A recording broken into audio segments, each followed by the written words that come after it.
Yeah, baby, get over here. We've been waiting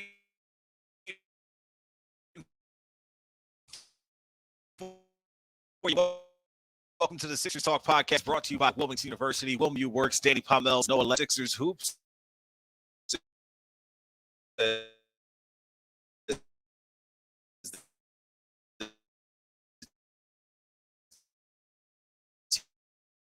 Team got a big W. And I say big because they won. And it wasn't a big tease on the last podcast. But open up the discussion a little bit and figure out which of these teams with about 20 wins or more are contending and should be in. Let's keep it on the Sixers for now, and they get this W, and they do it behind James Harden's triple-double, Tyrese Maxey leading the team in scoring. Noah, this is the type of win that you expect the Sixers to have. We talked about how after the Pacers, their next 4 games are all against 4 or 5 games against teams under 500. They go out against the Detroit Pistons, who are undermanned, and take care of business. Exactly what you wanted to see, right? Right after losing to the Bulls, who, despite being a sub-500 team, have actually been excellent this year against those contenders. And the Sixers were, I think, a bit unfortunate that they caught an especially hot Zach LaVine. And yeah, that bounced back exactly as you would hope. James Harden now 71 career triple doubles, over 24,000 points, and Allen Iverson is next up on the all-time scoring list. So, and Wilt Chamberlain next in the triple doubles is a little further behind. That's another cool one. Yeah, he certainly, as the years go on, keeps racking up those milestones. But yeah, Harden clearly a bright spot from this one. And again, the Sixers got pretty good replacement play from the backup guys without Joel Embiid. Montrezl Harrell just keeps scoring, keeps looking like a threat in the pick and roll. And yes, there is a major defensive drop off, but he brings a lot to the table offensively when he is making those little 3 or 4 foot touch shots. And naturally, as he gets more reps, it seems like those are going in more frequently. And then Paul Reed, of course, played very well. Paul. Yeah, and he was a topic on our last pod, and I think delivered on some of the promise that has been sitting on the bench as of late. So yeah, definitely what the Sixers wanted to see in terms of getting back in the win column, limiting the Stars' minutes, and now the game will just be to sweeping series. In week, and so far good. With it on Sunday. 24-15 on the season. Are the Sixers still sitting in that 5th spot and staying with Harden? He bounces back from that Oprah Winfrey performance in the first quarter against the Bulls, which kind of set the tone for how that game transpired. And he comes out and just shows how elite he is against these lesser opponents. And that's exactly what you want to see him preparing and setting the table for the rest of the guys on the squad. And, Harden in particular can have those nights where, you kind of want more from him. And particularly with Joel Embiid out nursing this left foot issue against the Bulls, you would hope that he was the guy who set the tone, but it didn't turn out that way. But here they bounce back against a lesser opponent. Do you like seeing Harden in his bag like he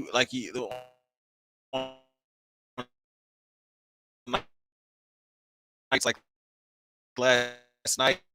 I mean, it's hot.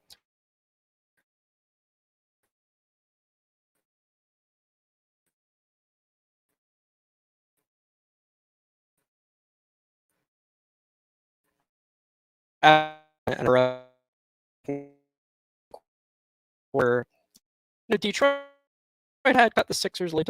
You felt danger, but respond well and go into halftime strong. And then, James Harden just play after play is dropping off these assists to Harrell. A nice wraparound pass and hit Tobias Harris with a lob, just like play after play. Seemed like he could literally get an assist whenever he wanted to. And then this was also a good night, in terms of the assist to turnover, just the one turnover.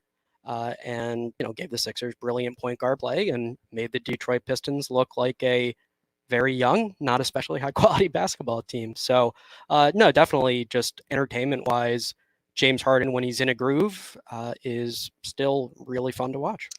sicker with the passes when they're at the top of their game. James Harden or Ben Simmons?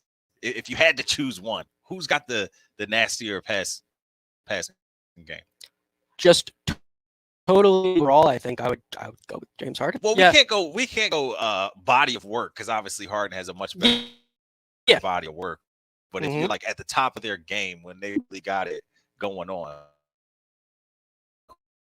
who's got the nastier pass?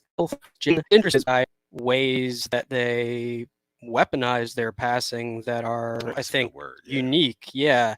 I mean, I think, of course, a few years ago, the threat of James Harden drawing a foul opened up a lot for him, because teams were, wary of, being too physical with him, and that created some windows. Obviously, he, gets blitzed a lot and has seen every pick and roll coverage imaginable and is really savvy about how to counter those.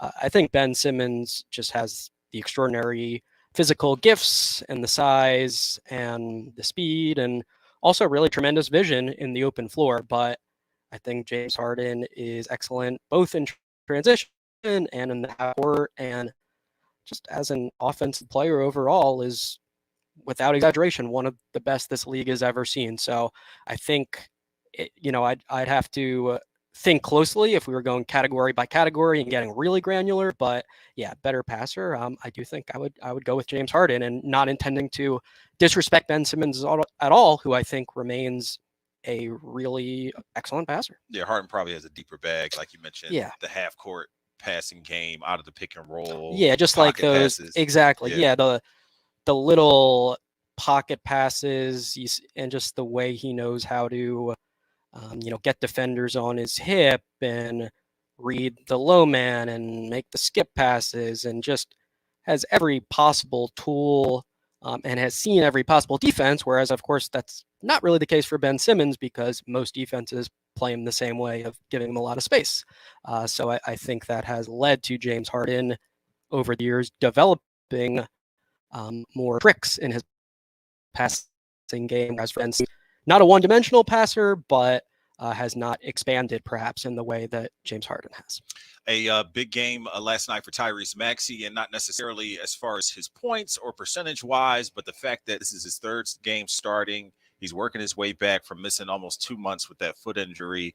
And he himself said so much after the game, talking to Kate and Ala, that, listen, it's like everything that was easy for me before is suddenly hard again. Like, I have to get my rhythm back, like my shooting touch and my touch on the floaters. I missed a couple of layups that I just couldn't understand why I missed them.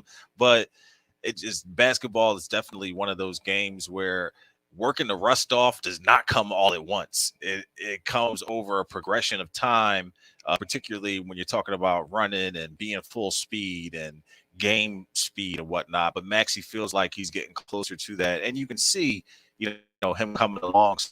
This next game tomorrow, we're going to hopefully more of that. Interestingly enough, you bring up Paul Reed, Joel Embiid misses time with this left foot soreness, his third game that he's missed in a row. Paul Reed steps up to the plate, 8 offensive rebounds, 16 and 12 for him.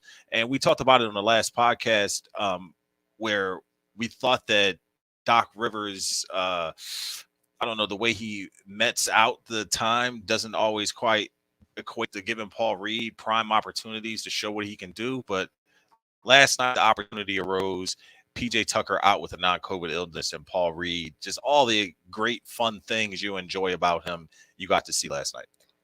Yeah, like for me, this was a A+ performance from Paul Reed. I was really, really impressed, especially just given, 2 straight games with, no minutes whatsoever. And a lot of guys in this spot, they do put pressure on themselves because they know the opportunities are limited, and you want to succeed when you get those. But I thought Paul Reed, in addition to just the constant activity and the hustle and the natural rebounding gifts, you continue to see a little more refinement in his game. I think kicking out, to open 3-point shooters after offensive rebounds, not trying to do too much offensively, not getting into these weird, awkward sequences as much where he's trying spin moves and bogging down the offense. But all right, just, get it to a guard or come up to set a screen and roll. Just simplifying his game a little there is certainly what the Sixers are asking for him. And I think to his credit, he practiced that yesterday. And yeah, he looks like a guy who most definitely deserves regular season minutes, even if Montrezl Harrell keeps playing really well. Because sure, Detroit, weak opponent. Paul Reed's not going to get eight offensive boards every game, but we've got a bit of a track record now that at the NBA level, he is a very good rebounder. He's a very good defender. He's a unique player, and I think that's cool to have on your team. And obviously, it expands the Sixers' options in the front court, that they've got a guy who has a lot of comfort guarding multiple positions, doing, multiple defensive coverages, creating a lot of turnovers. And by the way, on the, creating turnover topic, Matisse Thybulle, 5 steals, getting some minutes, and doing what Matisse Thybulle does when he gets minutes usually, which is be super disruptive on defense. Yeah, I was going to table that. In fact, I will. I will not comment on that until after we give you this information about Wilmington University. Are you ready to build your career to 2023? Apply to Wilmington University today and get started by January 9th. Learn more and apply at wilmu.edu. Upskill, reskill, or start fresh in 2023 with a degree or certificate from Wilmington University. WilMU works for you. Apply today to start January 9th. And today is January 9th, so stop wasting time and go to wilmu.edu. But getting back to the podcast, you mentioned Matisse Thybulle, and I was doing some research leading up to the pod, and I came across this stat, which kind of made me sit down and think a little bit. But he played 22 plus minutes last night, and he had those 5 steals. When he plays 20 or more minutes, the Sixers are 9-0. You were already aware of that? Yeah, I'm not sure I checked it, up to today, but I knew it was trending that way. Well, 3-0 is maybe a coincidence. 4-5-0 is maybe also a coincidence. 9-0, you're approaching like double digits. That's not so much a coincidence. You know what I'm saying? Or do you think that's just some type of fluke? Definitely wouldn't say it's entirely a fluke. No, I think he's good. I think he usually makes them a better basketball team. It's just a weird metric, like 20 plus minutes. It's not necessarily those are prime minutes. Like that's like a very like reliable bench player that's getting 20 or more minutes a game. So you feel like that's something that they should look for, or is it just something? Yeah, it's I think no, it's not entirely random. It's not a massive sample size, and it does mean something though. I mean, you look back even to last year. Matisse Thybulle started the majority of games in the second half of the year. Starting lineup had a very strong net rating. He plays really well with James Harden, as most guys do. But no, I think we've got a decent sample at this point that Matisse Thybulle, as long as he's in lineups that don't also include other players who tend to be offensive negatives, then he's going to make a positive impact in the game. I think that's just intuitive and is also borne out thus far by the data in his career. So, yeah, we've seen lately, like Daniel House is out of the rotation, the past few games. Thybulle has clearly moved ahead of him in this pecking order. Same with Furkan Korkmaz. Yeah, as far as the starting lineup, certainly if PJ Tucker continues to struggle and continues to be hampered by his numerous physical issues, then I think there's a real case to start Thybulle, play him heavier minutes, etc. No, I think it's a valid discussion. I think that said, you don't get too caught up in like individual player plus minus stuff, because it's just like such a stat that can be muddied by many factors. It's soupy. Yeah, but I think the broader takeaway of Matisse Thybulle does well with good offensive players around him, especially James Harden. Yeah, I buy that absolutely. I think clearly Harden and Thybulle developed some chemistry in that pick and roll last year, and Harden is as good as anyone out there at reading when someone sprints ahead of the pack on the fast break or cuts along the baseline. I think with Thybulle, just the defense being aware that that is a threat, or seeing him do it once or twice early in his stint, of course, that decreases the likelihood that his time on the court results in negatives offensively in terms of opponents playing way off him, and the six spacing being cramped and what have you. So, yeah, I think Matisse Thybulle has been good this year. I think those stats are worth noting, while also not having the takeaway of, oh, Matisse Thybulle should play 40 minutes a game, and PJ Tucker should be 0 or whatever. Right. In essence, you're down 2 starters, so the likelihood of him playing more is optimized, and on top of that, you're playing the Pistons, so the potential of him getting turnovers. Yeah, although it kind of, as a counter to that point, games where he's played 20 plus, I'm confident the Sixers have been shorthanded in most or all of those games. So it's almost like even a little more impressive in that way. So either way, he steps up to the plate when they need him. And it's 9-0. 3 to 4 games, okay, that's maybe a coincidence, but almost 10 games is not a coincidence at all.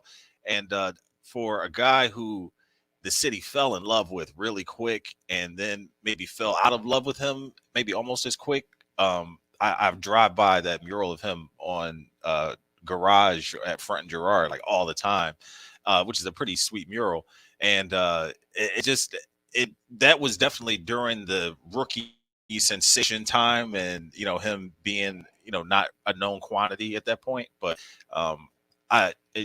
my daughter used to really like it. Was just like a frenzy surrounding him for a little while, as well as Maxey, and maybe Matisse was more so at a certain point in time. But all that being said, nice to see the Sixers get a big W. And with him, like Paul Reed, Matisse, it'll be interesting to see how the Sixers try to improve this roster with the trade deadline coming up next month, and if those are guys that they feel like they want to win with now or move on from. So worth thinking about. Worth spending some time. I will just say, so that we're not excessively pumping Matisse Thybulle up more than is warranted. You look very recently at the Chicago game, and he did not have the desired impact there. Not to say he was bad, but Zach LaVine remained very successful, even when Doc Rivers threw Matisse Thybulle on him. And that game, he was under 20 minutes because it didn't really make sense to play him more than that, given the stints he was getting, were not having the intended defensive impact. Again, not to say he played bad defense in that game, but I think Matisse Thybulle is not always going to be the perfect solution or the automatic answer when the Sixers want to improve their defense. But is he a good guy to turn to when they're looking to upgrade their defense or they're looking to stop a star perimeter scorer? I think yes, and I think in all likelihood, more than Doc Rivers has said yes to that thus far this year. And I will defend Matisse a bit regarding Friday's game, because he wasn't bad at all. No, but I'm a big proponent of good offense is better than good defense, and LaVine was cooking. 11 threes. I think he had 41 points. Like, it was just one of those games. Yeah, and it's a cool thing whenever those two match up. There, Matisse Thybulle, I think it was literally his second varsity high school game. He got asked to guard Zach LaVine, who was the star talent in the Seattle area, and Thybulle impressed, some of the folks watching, and I think built a little bit of a reputation for himself there. So, Thybulle said actually his dad texted him after and just basically said, it's so cool to see the journey you guys have had and that you're now playing against each other in the NBA. And Thybulle has been effective with LaVine in the past, but this was certainly a situation where I don't think any defender, once Zach LaVine got rolling, would have totally neutralized him. Like by the third, fourth quarter, every 3-pointer he put up, you knew was pretty much going in, and the Sixers had a little hope there.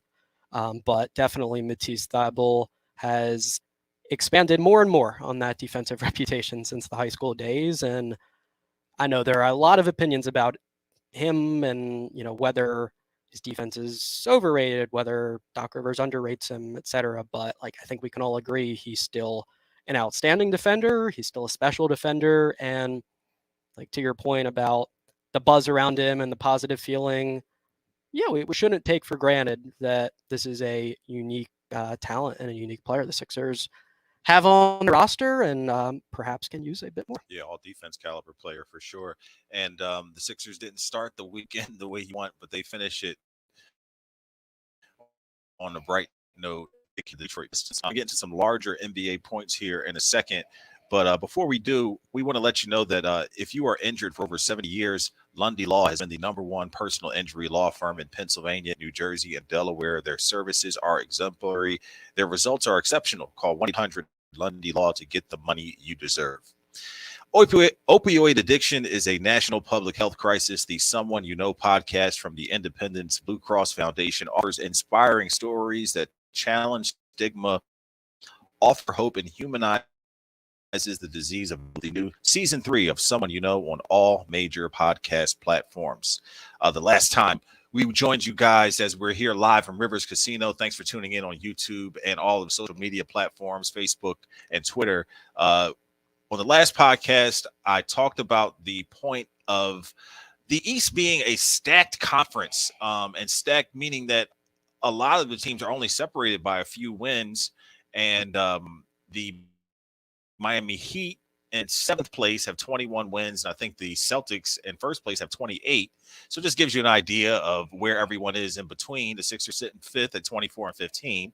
And worth sharing before I ask the question that Kevin Durant has a sprained MCL, suffered the MRI today revealed that after Jimmy Butler fell on him in just an incidental play against the Miami Heat. You just hate to see it, but all the same, that's where things stand with the Brooklyn Nets. Durant could miss multiple weeks. He'll be reevaluated in 2 weeks to see where things stand. But that's where that sits, as the Brooklyn Nets, who have really been probably the talk of the NBA after that 12-game winning streak, have come down back to earth a little bit. But all that being said, it is a stacked Eastern Conference, Noah. Right now, as I mentioned, 28 for the Boston Celtics at 28 and 12. Sixers sitting 5th at 24 and 15. Indiana right there behind the Sixers, who we just got a good look at in South Philly. The Knicks, who I would love for the Sixers to face in the first round. Then Miami at 7 and 8. But right there, Brooklyn 27 and 13. Milwaukee 25 and 14. Cleveland 26 and 15, who I do not want to see the Sixers play in the first round. Who are you most putting your chips in with if you had to choose one or two teams there who you feel like will come out of the wash in this Eastern Conference?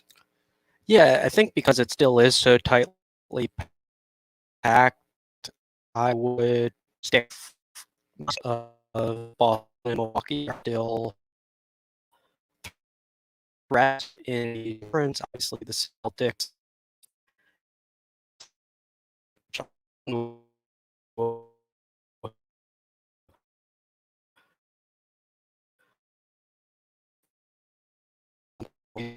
is a lot of ways to beat you, which is obviously valuable in a playoff series. So, yeah, I think Boston, like all these teams, have had little ups and downs, but I still like them a lot.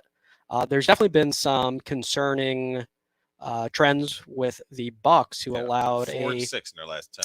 Yeah, and they allowed a 51-point quarter to the Charlotte Hornets, and have had some real lapses defensively and effort-wise. But I think at this point, you just have to buy that they're a team that knows how to flip that switch. And of course, their best player is the best player in the world when he's at his A game, and is so competitive. And Chris Middleton working his way back. So. Sure. You figure as long as he can stay healthy and get on his A game as well, that to me, that's still a top tier sort of East team. But yeah, obviously Cleveland is a really intriguing potential contender, and whether they are a legit contender this year or whether it will take years for that to materialize. I think I agree for the Sixers in a playoff matchup, just having to contend with dynamic playmakers like that would be a real concern, especially to the Matisse Thybulle question. He has well-known weaknesses that have led to him being a less viable postseason guy. So then you're wondering, okay, what can Melton handle? Will Melton knock down threes in the playoffs in a way he did not last year? And the Sixers defense, which has been good this year, I think would be tested, quite a bit by the Cavs. But yeah, I think there's still a lot, to shake out. The trade deadline will have a huge impact on who ultimately ends up perhaps distancing themselves from the pack. But honestly, it wouldn't surprise me. Maybe Zach LaVine might be changing teams. Probably.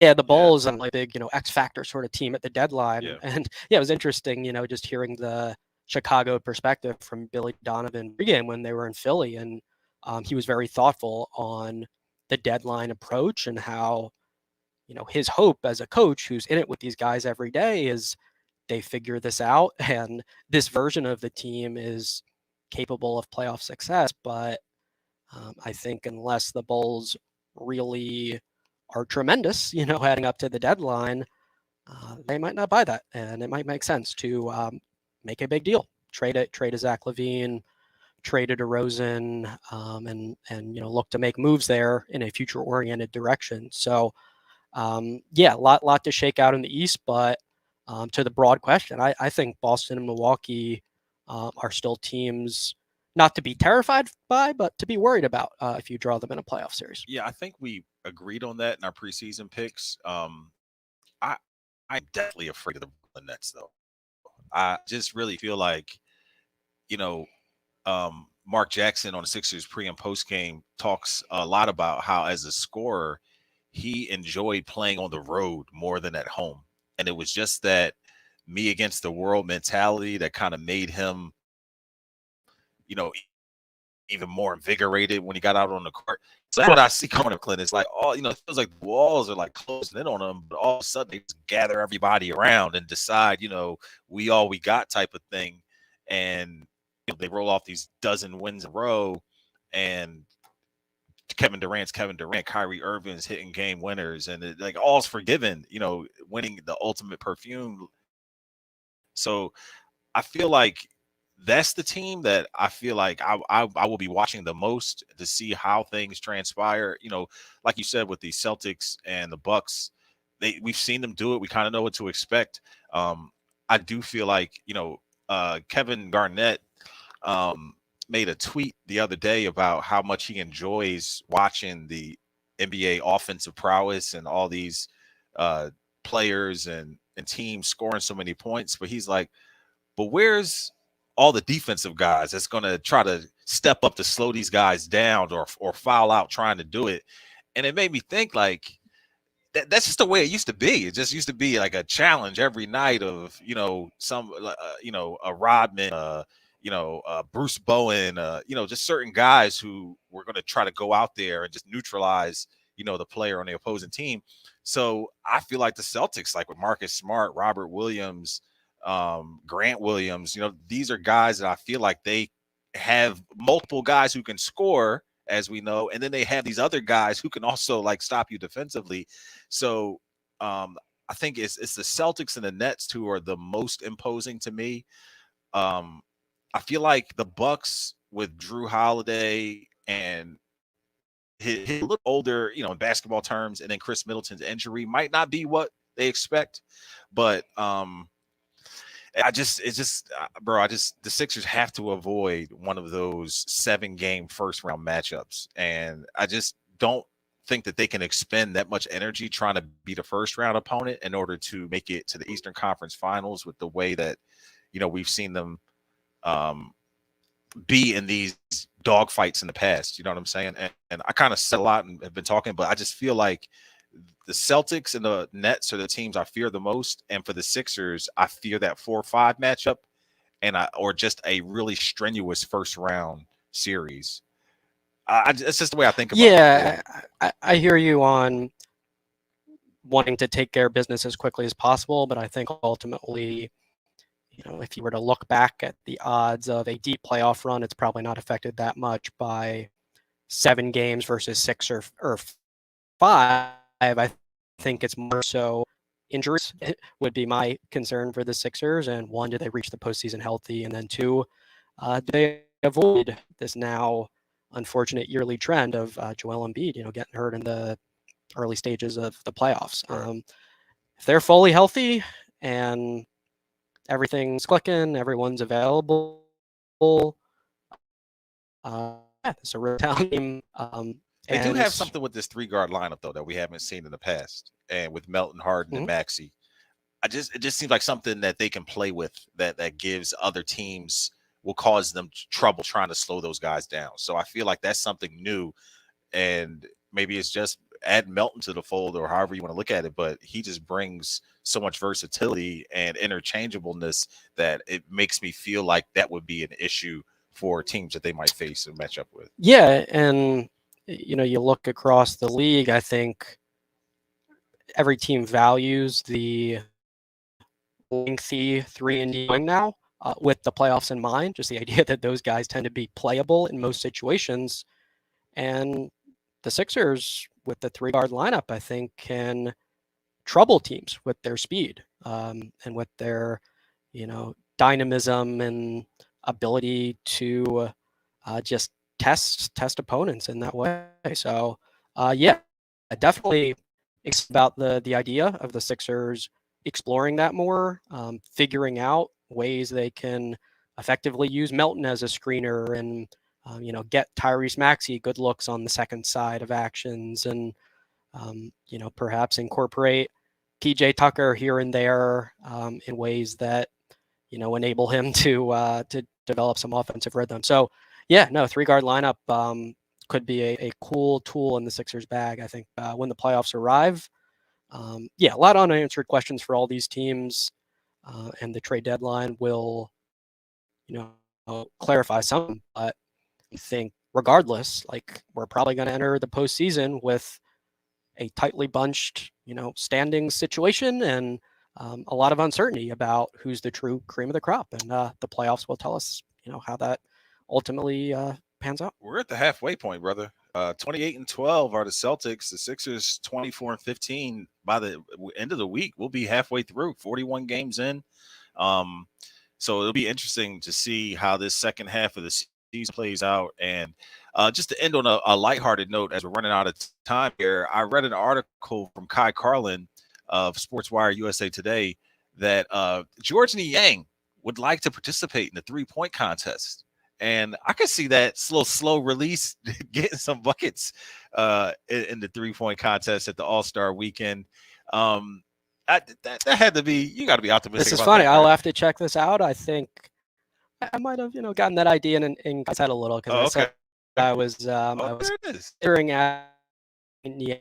That obviously he's like always fun, always open to most topics, right? And that does not surprise me. But I'll have to check out exactly what he said there. He's a legit shooter. Last I checked, he was second in the NBA and made threes off the bench, over 40%. 42%. Yeah, and he's consistently been that, like, year after year at this point. So sure, these are not extraordinarily difficult step back tries, but he knows himself, and you get him a chance to take a catch and shoot 3. I'm not sure there are many players you'd like in the league above them. Projecting to the 3-point contest, I will say he doesn't have an especially high energy shot. He's not leaping high or bending his knees especially deeply. So, hey, maybe he will get it. Maybe he will get an opportunity in the 3-point contest. Efficiency of motion. That's what that is. That would be cool. Yeah, I think the last Sixer I can recall was Korver. I don't think there's been anyone since him. That's a good question. Not that I can remember, but definitely no one who's won it. Definitely one worth remembering. I know. Maybe Iverson did it once. And was not good. That was bad. Yeah. I think I would have more confidence in George Niang than Allen Iverson in the 3-point shootout. So our boy Noah Levick influencing the writers across the Sixers landscape. You hear him. No, Kai does great work. Of course, we always chat back and forth. Yeah, our producer Ben Barry is passing us something here. Kyle Korver is the last guy. We got Dana Barros has participated. Oh, of course. Yeah, Hersey Hawkins and Gerald Henderson. That's the back full in the list. day. That's like 6 guys. Not many. Yeah. So the Sixers have had not many league-renowned sharpshooters. Gerald Henderson had no shot at winning that. Yeah. So Kyle Korver did, but he, Oh, absolutely. I think Yeah. he was second or third, but he did not ultimately come out on top. I think if you gave George Niang a chance, he'd be locked in. He'd be very competitive, and I like his jump shot. It's a pure Bang, shot. bang, George Niang, as Kate would say. Yeah, you shooting 42%, almost 6 threes a game. Get him in there. Get him in the He's got a contest. case, yeah. Definitely. We're out of time here on the Sixers Talk podcast by Wilmington University. We're live from Rivers Casino. There was a small crowd outside of the glass here peering in on us. So if you would like to join the small contingent of people that show up, please come out to Rivers Casino. We will let you know when we'll be out here. Thanks for tuning in. For Noah Levick and Ben Berry, I'm Danny Pommells. This has been the Sixers Talk podcast. See you next time.